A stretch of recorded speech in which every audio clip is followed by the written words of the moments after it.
Hello friends, my name is Sobia Fatima, MBBS second professional student from Nalanda Medical College, Patna. And I think I am qualified enough कि मैं आपको बता सकूं कि इन बचे कुछ एक टाइम में आप फर्स्ट प्रोफेशनल एग्जामिनेशन की तैयारी आखिर कैसे करेंगे। तो इस वीडियो के स्टार्टिंग में मैं तुम लोग को एक रफ आइडिया दूंगी अबाउट द प्रिपरेशन और उसके बाद मैं ब्रीफली तीनों सब्जेक्ट्स के बारे में कुछ कुछ टिप्स बताऊंगी। तो let's start with examination thing. सबसे पहले तो तुम लोग को टेंशन एकदम भी नहीं लेना है क्योंकि तुम्हारे सीनियर्स हमेशा तुम्हारे साथ हैं और वो हमेशा तुम्हारी हेल्प करेंगे। दूसरी चीज़ कि जब तुम एग्जाम दो तो ट्राई करना कि तुम आंसर शीट ज़्यादा से ज़्यादा भर सको। कम क्वेश्चन भी है तो ट्राई करो कि आंसर शीट भरे क्योंकि उससे भी बहुत ज़्यादा इम्पैक्ट पड़ता है ज़्यादा से ज़्यादा पेजेस फिल करने से। इसलिए ट्राई करना कि डायग्राम्स बहुत बड़े बड़े बनाओ और बहुत सारे पेजेस को लेकर डायग्राम्स बनाओ ढेर सारे। फिर जब लिखो तो थोड़ा ज़्यादा गैप गैप देकर लिखो तो इससे ज़्यादा पेजेस आपके भरेंगे और आपको फ़ायदा होगा। और हाँ, डायग्राम्स जो है वो कभी भी पेंसिल से मत बनाना, हमेशा पेन से बनाना। कोई भी टॉपिक का आंसर लिखो तो पैराग्राफ से अच्छा पॉइंट्स में लिखो। दूसरी चीज़ कि तुम हेडिंग दे के लिखो। कोई भी आंसर के अंदर एक हेडिंग दो, फिर सब हेडिंग्स दो। इससे क्या होता है, आंसर तुम्हारा खूबसूरत लगेगा, अच्छा लगेगा, एग्जामिनर को पढ़ने का भी मन करेगा और वो पूरा पढ़ के तुम्हें अच्छे मार्क्स देगा। ये सब चीज़ अपने माइंड में रखना बहुत इंपॉर्टेंट होता है। प्रीवियस ईयर क्वेश्चन सॉल्व करना तो बहुत इंपॉर्टेंट है क्योंकि अभी इस टाइम पर तुम एक पूरा टॉपिक अच्छे से बुक से पूरा रीडिंग नहीं दे सकते हो। तो सबसे ज़्यादा ज़रूरी होगा कि तुम प्रीवियस ईयर क्वेश्चन सॉल्व करो। मैंने एक छोटी सी बुक ली थी जिसमें 2007 से 2017 के प्रीवियस ईयर क्वेश्चंस थे तीनों सब्जेक्ट्स के।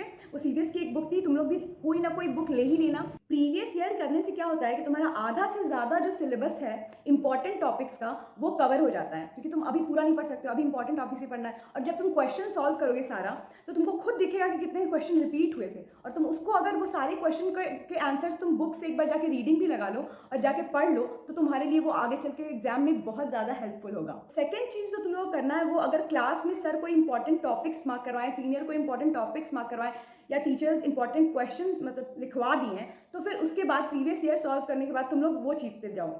लेकिन पहले प्रीवियस ईयर सॉल्व होना चाहिए। उसके बाद तुम लोग इंपॉर्टेंट टॉपिक्स को रीडिंग मारो, बुक से रीडिंग मार लो। देखो, एक बार तो पढ़ने में किसी को समझ में नहीं आता है, इसलिए तुम्हें 2 3 4 5 बार रीडिंग मारनी होगी, मगर वो ज़्यादा अच्छा है instead of reading the whole book. इसलिए इंपॉर्टेंट टॉपिक्स को 2 3 बार पढ़ो, वो चलेगा, लेकिन पूरा बुक पढ़ने का कोई ज़रूरत नहीं है। अब मैं तुम्हें ब्रीफली तीनों सब्जेक्ट्स के बारे में बताऊंगी। तो सबसे पहले आता है एनाटमी। एनाट के लिए बच्चे बहुत ज़्यादा परेशान हो जाते हैं, उनके लिए सबसे ज़्यादा टफ सब्जेक्ट यही होता है क्योंकि समझ में नहीं आता किस तरीके से बनाना है।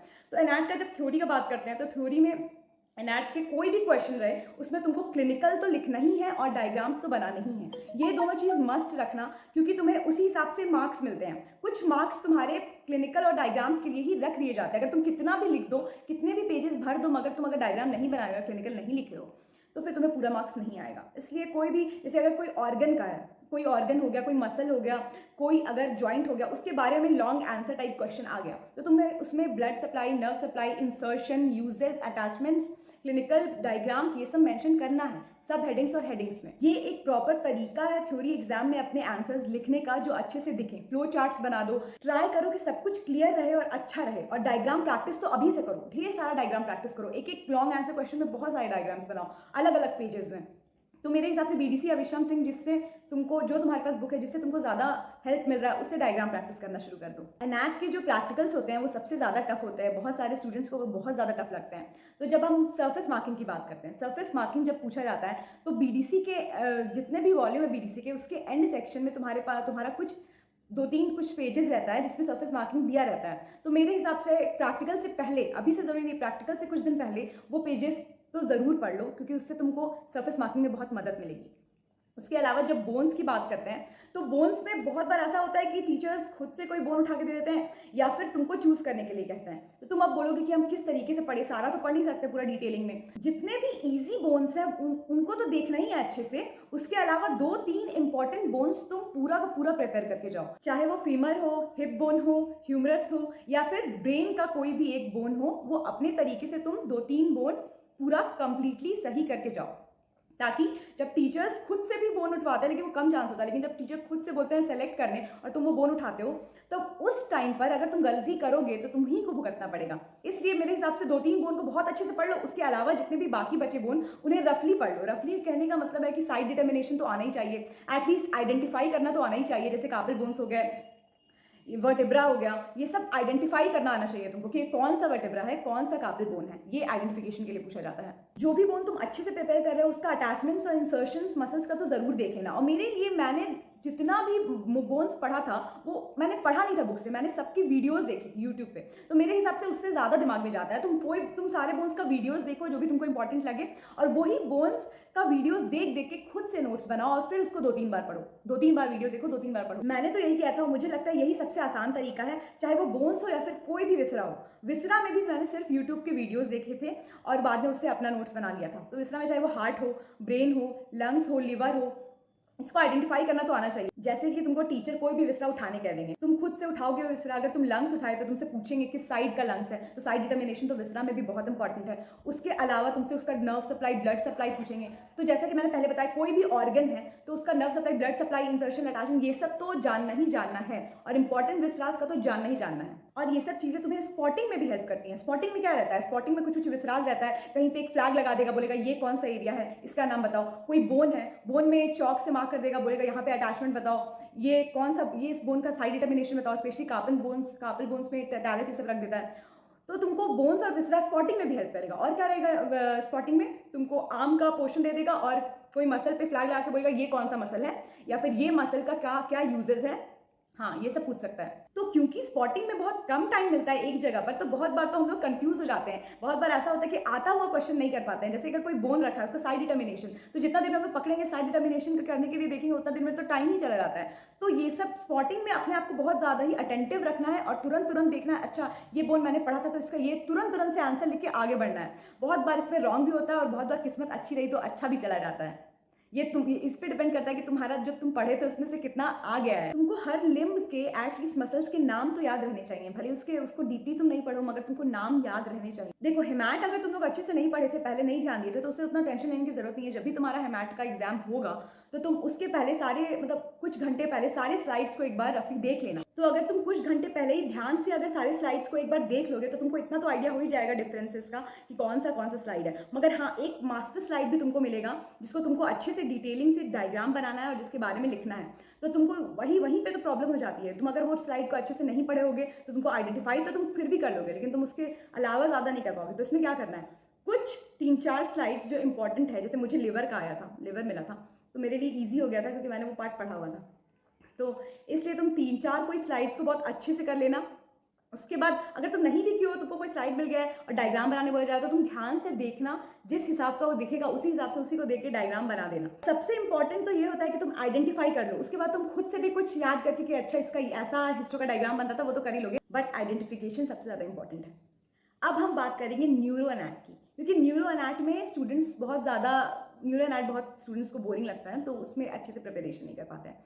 मेरे हिसाब से न्यूरो एनाट के लिए तुम जितने भी बोन्स है ब्रेन के, उसको अच्छे से एक बार देख लो, उसके वीडियोस देख लो। उसके अलावा जितना भी फोरामेना है सबको अच्छे से देखो, कौन सा कहाँ लगता है क्या, वो अच्छे से पढ़ो। उसके अलावा जितने भी क्रेनियल नर्व्स हैं उनके यूजेस, वो क्रेनियल नर्व्स को अच्छे से पढ़ लो, उसके फंक्शंस अच्छे से पढ़ लो। एंड लास्टली जो सबसे ज़्यादा इंपॉर्टेंट है वो होता है डायग्राम्स, जैसे कि जो पॉन्स और मेडुला के जितने भी डायग्राम्स हैं, तो मुझे पता है कि वो तुम्हारे बुक्स में है, बीडीसी में तो फ्लो चार्ट भी दिया हुआ है, तो वो सबसे ज़्यादा इंपॉर्टेंट होता है, सबसे ज़्यादा वही इंपॉर्टेंट है, उसके बाद कुछ और। तो अगर तुम पढ़े नहीं हो, पूरा बुक कुछ नहीं पढ़े हो, एकदम अच्छे से प्रिपेयर नहीं है न्यूरो एनाट, तब भी वो डायग्राम्स तो तुमको देखना ही देखना है, क्योंकि हो सकता है कि वही क्वेश्चन आ जाए, क्योंकि वही मोस्ट ऑफ द टाइम वही आता है। तुम प्रीवियस ईयर में देख लो जाके कि कैसा क्वेश्चन न्यूरो एनाट से आता है, बस वही सॉल्व कर लो। एंड मोमेंट में पूरा बुक पढ़ने की तो बिल्कुल ज़रूरत नहीं है, इसलिए वो डायग्राम्स प्रैक्टिस कर लेना। ग्रॉस एनाट वाला जो वाइवा होता है उसमें जो टीचर्स तुमसे क्वेश्चन पूछते हैं वो मोस्ट ऑफ द टाइम वही होते हैं जो टीचर्स ने नोट्स लिखवाए थे या जो टीचर्स ने मार्क करवाया था। इसलिए मुझे ऐसा लगता है कि हमें जब टीचर्स नोट्स लिखवा रहे हो, जब क्लास में टीचर पढ़ा रहे हो,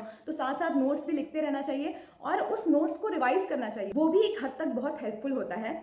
मेरे कॉलेज में तो चिट सिस्टम होता है, तो जैसे चिट मुझे आया था शायद पेक्टोरलिस मेजर या माइनर के बारे में, तो कोई इसी टाइप का चिट में क्वेश्चन आता है, कोई मसल के बारे में, तो उसके बारे में डिटेलिंग में बताना है। या अगर कोई फुट का मसल किसी को आ जाए, किसी को हैंड का आ जाए, तो बेसिकली क्वेश्चन उसी टाइप के रहते हैं। ग्रॉस एनाटॉमी वाले जितने भी क्वेश्चंस रहते हैं वो बेसिकली तुम्हारे टफ उतने नहीं रहेंगे, वही रहेंगे जो तुम पहले से पढ़ चुके होगे, बस तुमको उस टाइम पे अपना दिमाग लगाना है। फिजियो, अब हम बात करेंगे फिजियोलॉजी की। तो फिजियो में मैं ये बताना चाहती हूँ कि आप जब भी पढ़ें तो कोई एक बुक से पढ़ें, कोई भी एक बुक ले लें, जैसे एके जैन हो गया, गाइटन, अगर गाइटन से पढ़ पा रहे हो तो पढ़ो, क्योंकि मुझे नहीं लगता, मैं उतना अच्छे से नहीं पढ़ पाई तो पूरा गाइडन से। जैसे कोई एक बुक लो, तुमको जिस बुक में जो टॉपिक ज़्यादा अच्छे से समझ में आए उसको उसमें वो पढ़ो।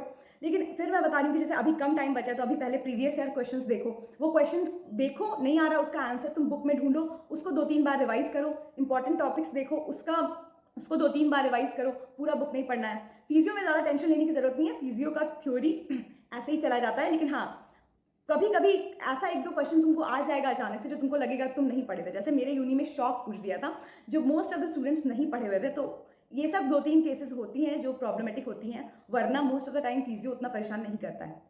फिजियो के प्रैक्टिकल्स भी सही होते हैं, उसमें तुमको बस फिजियो प्रैक्टिकल के थोड़ी देर पहले अपरेटस ये सब देख लेना होता है, और फिजियो प्रैक्टिकल जो तुम देने जा रहे हो उसका प्रिंसिपल तो याद रखना सबसे ज़्यादा इंपॉर्टेंट है। प्रिंसिपल याद होना चाहिए, जितने भी इंस्ट्रूमेंट्स यूज होते हैं तुम्हारे बुक्स में दिए हैं उन सबके नाम याद होना चाहिए, ताकि वो तुम्हें स्पॉटिंग में हेल्प कर सके। जितने भी तुम प्रैक्टिकल्स किए हो उससे रिलेटेड कैसे कैसे क्वेश्चन पूछे जा सकते हैं, उससे रिलेटेड क्या क्या क्लिनिकल क्या क्या उसका यूजेस है, सब कुछ पढ़ लेना। क्योंकि एक्सटर्नल जब आएंगे तुम्हारे पास तो तुमसे कोई भी क्वेश्चन पूछेंगे तो तुम हिचकिचाना मत, आंसर दे देना, कुछ भी देना लेकिन आंसर दे देना। अगर कुछ नहीं भी आए तब भी घुमा फिरा कर कुछ ना कुछ आंसर देने की कोशिश करना, क्योंकि चुप रहना ज़्यादा खराब होता है, तो ज़्यादा गंदा इंप्रेशन पड़ता है। अब हम बायोकेमिस्ट्री की बात करते हैं, तो बायोकेम उतना टफ सब्जेक्ट नहीं है बट थोड़ा बोरिंग है। तो यूजली मोस्टली स्टूडेंट्स जो है वो थ्योरी नहीं उतना अच्छे से पढ़ना चाहते हैं। जितने भी बुक में बायोकेम में बॉक्सेस दिए हुए हैं या फिर टेबल्स दिए हुए हैं या फिर किसी भी जैसे कोलेस्ट्रॉल का सिंथेसिस हो गया, इस टाइप का फ्लो चार्ट या डायग्राम्स दिया हुआ है, तो उन सब पे पहले फोकस करो।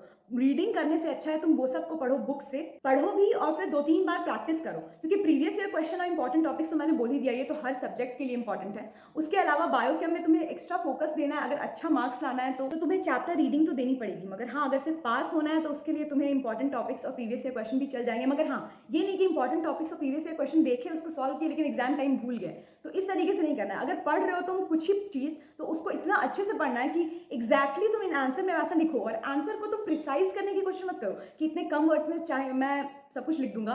तुम्हें ज़्यादा से ज़्यादा आंसर को खींचना है, जैसे कि मैंने तुम्हें स्टार्टिंग में बताया। अगर तुम्हें बायोकेम आता है तो तुम उसको, अगर तुम जान रहे हो कि अच्छा ये इतना जल्दी ही भर जाएगा पेज, मतलब इतना में ही हो जाएगा, लेकिन उसको तुम फिर भी उसको तुम एक्सीड करोगे, पेजेस को तुम खुद से कुछ पॉइंट्स ऐड करोगे। जितना भी तुम पढ़े हो उस टॉपिक के बारे में, अगर नहीं भी आ रहा है, कहीं से भी कुछ भी नॉलेज है तुमको उस टॉपिक के बारे में, तो तुम उसको लिखोगे और भरोगे एरिया।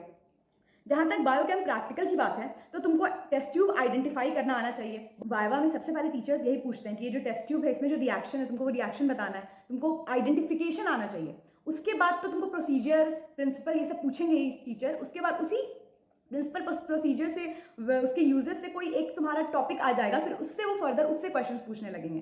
तो ये तो पूरा का पूरा एक्सटर्नल के ऊपर है कि वो किस टॉपिक से कौन सा क्वेश्चन पूछेंगे। तुम्हें बस क्या करना है, अपना बेस स्ट्रांग रखना है। एमसीक्यूज भी चाहो तो सॉल्व कर सकते हो, उससे भी तुमको वाइवा में बहुत हेल्प मिलेगा आगे चल के। अब अगर प्रैक्टिकल की बात करें तो प्रैक्टिकल में जैसा कि मैंने बताया कि तुम्हें कुछ इंपॉर्टेंट एक्सपेरिमेंट्स के, चाहे वो क्वालिटेटिव हो या क्वांटिटेटिव, उसके प्रिंसिपल, प्रोसीजर ये सब तो ज़रूर याद रहने चाहिए, और उसका जो डिस्कशन होता है बाद में, क्योंकि सबसे मोस्टली जो एक्सटर्नल आते हैं वो तुमसे वही लास्ट वाला डिस्कशन ही पूछेंगे। जैसे अगर तुम कोई टेस्ट किए, कोई एक्सपेरिमेंट किए कार्बोहाइड्रेट्स का ही, तो उससे वो ले जाएंगे डायबिटीज़ तक, और फिर डायबिटीज़ के क्वेश्चंस पूछेंगे, फिर उसमें भी वो डीपी जा सकते हैं। तो तुम कोई भी एक्सपेरिमेंट बनाओगे तो उसके आगे जितना भी उसका डिस्कशन है, जितना भी एबनॉर्मलिटीज़ और डिजीजेज हैं, वो सब एकदम ध्यान में रखना। तो अगर आप इतना भी कर लिए तो आपका बायोकेम अच्छा चला जाएगा। तो अभी के टाइम में आपको इसी तरीके से तैयारी करनी है और अपना फर्स्ट प्रोफेशनल एग्जाम अच्छे से देना है। All the best.